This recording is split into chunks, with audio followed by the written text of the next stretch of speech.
Good morning. আজকের journey আবার শুরু হচ্ছে। আজকে ক্লায়েন্ট এসছে আই থিঙ্ক ব্যারাকপুরের সাইড থেকে, ঠিক আছে। তো সৈকত এসছে। তো যে ট্যাটুটা হবে সেটা হচ্ছে একটা লায়নের, সেটা চেঞ্জ হয়েছে। অ্যাকচুয়ালি আগে ছিল ফলিং এঞ্জেল, তো দেখাচ্ছে আজকের ভিডিওতে। অটোতে বসার পরপরই আমাদের অটো দিয়ে চলে ছেড়ে, আর এসে দেখলাম অলরেডি স্টুডিওতে সৈকতরা চলে এসছে দুই বন্ধুকে নিয়ে।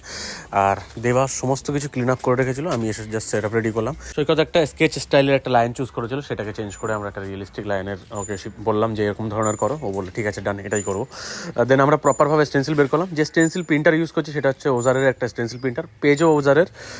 খুব সুন্দরভাবে স্টেন্সিল বেরিয়েছিল। বের করার পরে আমরা সাইজিং করে মোটামুটি এটাকে হাতে প্লেসমেন্ট করলাম যে কেমন কীভাবে কেমন কতটা লাগছে, মানে দেখতে কেমন লাগছে।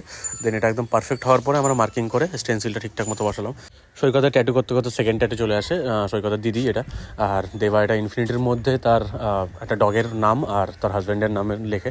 এর মধ্যে সৈকতের পায় খিদে, আর আমরা নিয়ে আসি যে অন্নপূর্ণা থেকে বিরিয়ানি, যে নিয়ে আসার পরে সার্ভ আপ করে দেওয়ার পরে সৈকত হাত ফাত ধুয়ে আসলো। দেন দেবাও ফ্রেশ হয়ে গেছিলো। তারপরে আমরা চলে গেলাম পাশের রুমে বিরিয়ানি খেতে।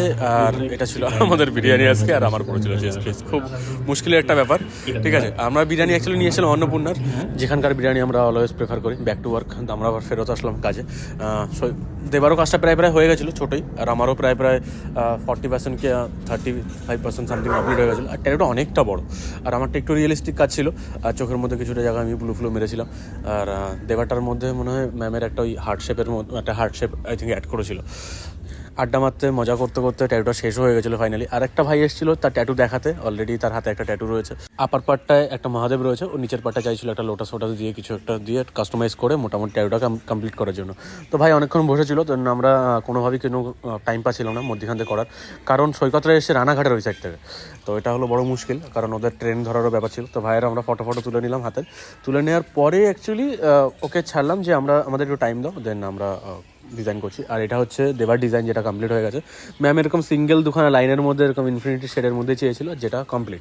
আর ম্যামের হাত মানে হালকা একটু টিল্ট, মানে ম্যামের হাত একটু ভাঙা ছিল, তো তার জন্য ওরকম একটু সাইড লাগছিলো। কিন্তু হ্যাঁ, সামনাসামনি দেখতে একদম অ্যাজ ইট ইজ সমানই লাগছিলো ট্যাটু, মানে প্রপার প্লেসমেন্ট লাগছিলো।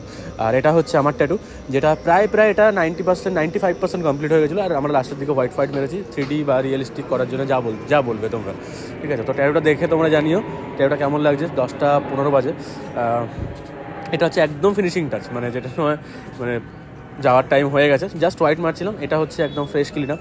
তোমরা দেখে জানি এটা তোমাদের কেমন লাগছে। ভালো লাগে লাইক কমেন্ট শেয়ার করো, আর চ্যানেলটাকে সাবস্ক্রাইব করো, আর বেল নোটিফিকেশন অবশ্যই অন করো যদি এরকম ভিডিও দেখতে হলে, ঠিক আছে, যাতে আমার ভিডিও পোস্ট করার সঙ্গে সঙ্গে তোমাদের কাছে যায়। আর এটা হচ্ছে একদম ফ্রেশ ক্লিন আপ। আর কারা এরকম কনসেপ্টে ট্যাটু করতে চাও তারা অবশ্যই রিফ্লেকশন ট্যাটু স্টুডিওকে কন্ট্যাক্ট করতে পারো। আর এরকম ভিডিও দেখতে হলে প্লিজ সাবস্ক্রাইব করো। আর প্রতিনিয়ত এখন ভিডিও আসবে, ঠিক আছে। তো দেখা হচ্ছে নেক্সট ভিডিওতে। Love you all, tata, bye by.